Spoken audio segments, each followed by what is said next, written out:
Are you ready to jump into the unknown and explore a world beyond your imagination? A world that tests your luck and is beyond limits. But the question is, are you ready to jump? If it is a yes, then you have jumped into the world of ultimate entertainment. Welcome to YOLO 247, a place of fun, indulgence, and endless surprises.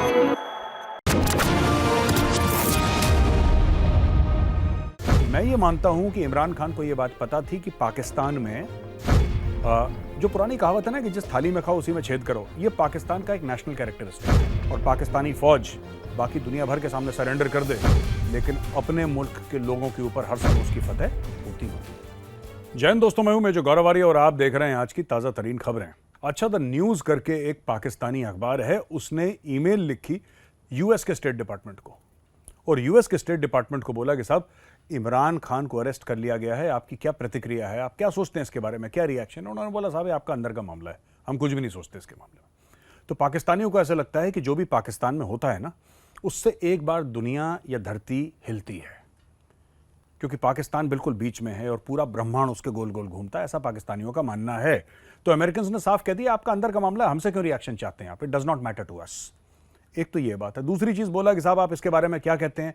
Imran Khan अक्सर आपको ये कहते थे कि साहब आपने उनकी सरकार गिराई है, सरकार गिराई है। तो उन्होंने बोले सब झूठी बातें हैं, राइट, ये सब सिंपैथी गेन करने वाली बातें हैं और we have nothing to do with it. मतलब इन दैट सेंस उन्होंने ये नहीं बोला कि सिंपैथी गेन करने वाली बातें, लेकिन उन्होंने बोला सब झूठी बातें हैं, इनमें कोई तथ्य है नहीं। मैं ये मानता हूँ कि इमरान खान को ये बात पता थी कि पाकिस्तान में जो पुरानी कहावत है ना कि जिस थाली में खाओ उसी में छेद करो, ये पाकिस्तान का एक नेशनल कैरेक्टरिस्टिक है। कैसे?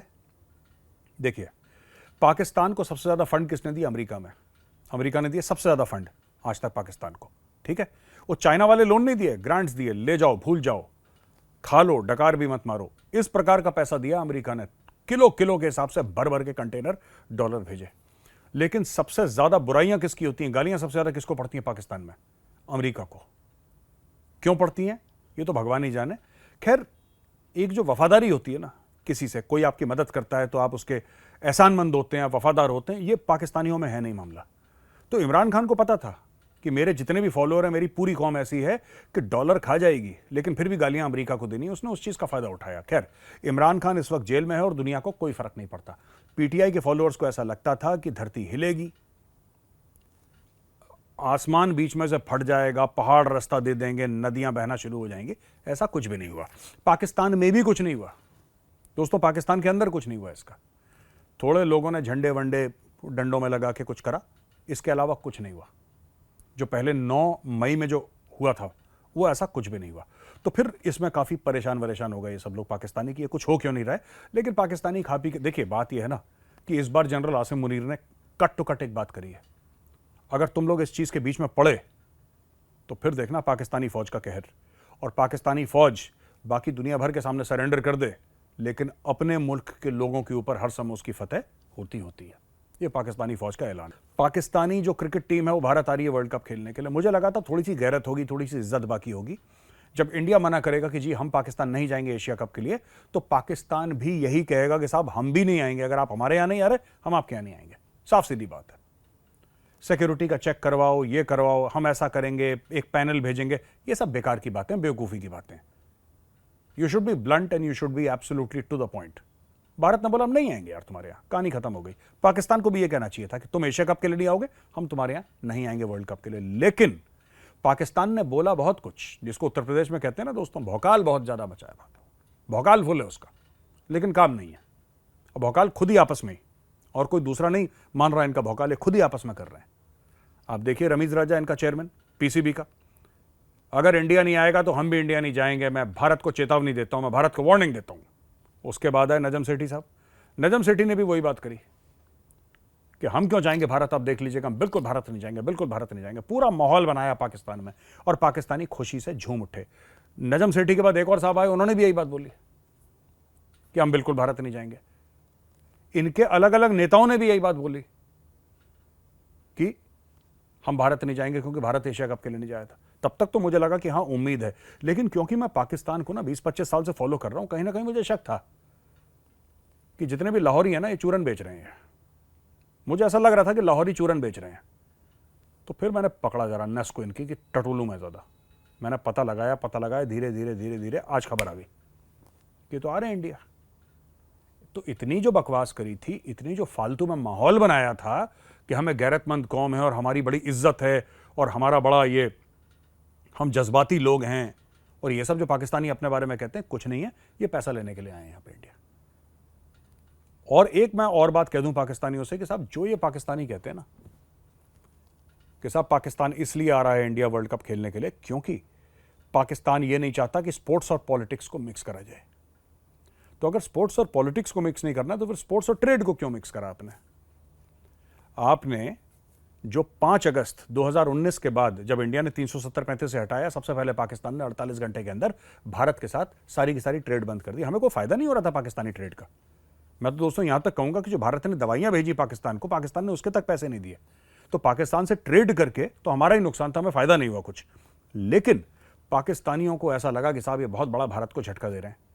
तो आप जब सियासत को और ट्रेड को आप मिक्स कर सकते हैं तो फिर दूसरे की तरफ उंगली उठाने का आपका क्या हक बनता है।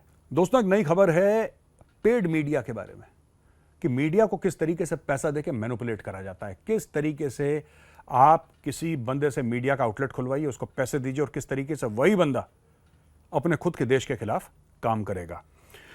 यह कहानी है दोस्तों नेविल रॉय सिंघम की। नाम देखिए इसका, नेविल रॉय सिंघम है इसका नाम। नेविल रॉय सिंघम की कहानी है और न्यूयॉर्क टाइम्स ने एक इन्वेस्टिगेशन करा है जिससे यह पता लगा है कि साहब ये जो बंदा है ये कम्युनिस्ट पार्टी ऑफ चाइना से इसने हाल ही में 38 करोड़ रुपए प्राप्त करे। 38 करोड़ रुपए। इसके अलावा इसने सिर्फ इधर ही नहीं, इसकी जो ऑर्गेनाइजेशन थी न्यूज़ क्लिक ने 5 अलग कंपनियां खोली, सबका एक ही एड्रेस दिया 5 अलग कंपनीज का। और एक एड्रेस देने के बाद एंड में यह पता लगाई कि साहब ये अलग अलग रूप से चाइना से पैसे ले रहा था and hundreds of millions of dollars मतलब हजारों करोड़ रुपए ये चाइना से ले चुका है। और सिर्फ भारत में नहीं, ब्राजील में फंडिंग करी, अमेरिका के अंदर फंडिंग करी, थिंक टैंक मैसाचुसेट्स में वहां पे फंडिंग करी, इवेंट स्पेस था मैनहट्टन में वहां पे करी, एक साउथ अफ्रीका की पॉलिटिकल पार्टी को इसने फंडिंग करी। ये जो नेविल रॉय सिंघम है ये इंडियन ओरिजिन का है, नेविल रॉय सिंघम। और इसने और भी काम करे। कोड पिंक करके एक एनजीओ है, कोड पिंक के साथ इसने फंडिंग करी। या आप फोटोग्राफ देख सकते हैं इसकी।